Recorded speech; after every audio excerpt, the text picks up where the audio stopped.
En el nombre del Padre, y del Hijo, y del Espíritu Santo. Amén. Escuchemos el Evangelio según San Lucas. Aquel día Jesús entró en el templo y comenzó a echar fuera a los que vendían y compraban allí, diciéndoles: está escrito, mi casa es casa de oración, pero ustedes la han convertido en cueva de ladrones.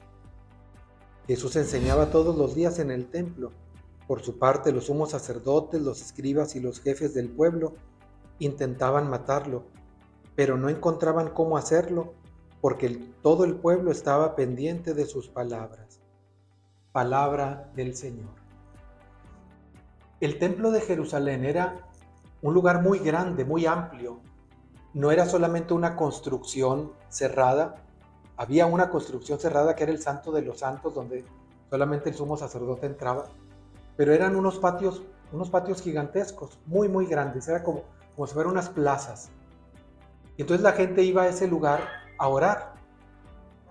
Entonces imaginémonos que venía gente de Galilea o incluso de otros países para orar. Pero no solamente oraban, llegaban con animalitos, por eso eran patios. Llegaban con una ovejita, con un chivito.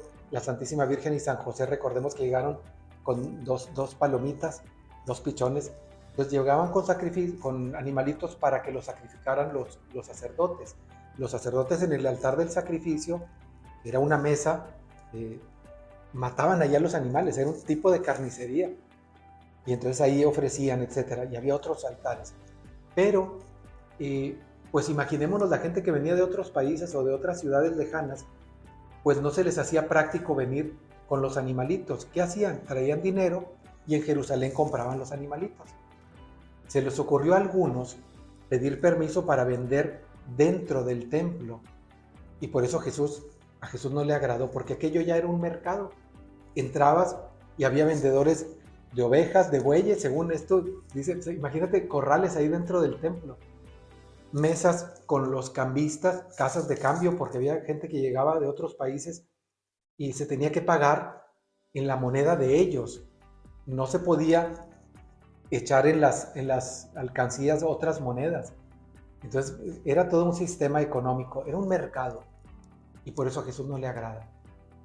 Convirtieron el templo de lugar de oración en un mercado, y por eso les dice Jesús: ustedes lo han convertido en cueva de ladrones. Por eso Jesús purifica ese lugar, ahí mismo enseña la palabra de Dios, pero luego nos va a enseñar la importancia de los templos. Jesús va a sacar el culto de ahí. Después de eso, en el año 70, ya no va a haber culto en ese lugar porque fue derrumbado. Y Jesús había dicho: destruyan este templo y en 3 días lo reconstruiré. Aquel templo fue destruido, pero el templo de su cuerpo en 3 días, después de su muerte, se levantó del sepulcro. Y entonces nos ha enseñado un nuevo templo. El nuevo templo es Cristo.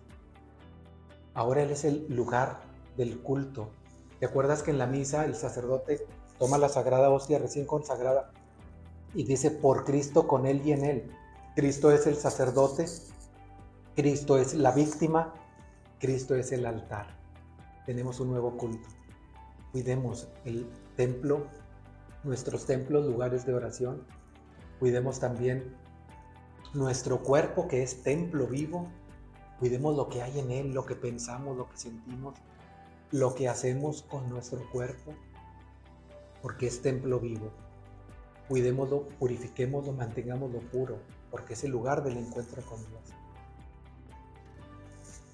Y la bendición de Dios Todopoderoso, Padre, Hijo y Espíritu Santo, descienda sobre ustedes. Amén.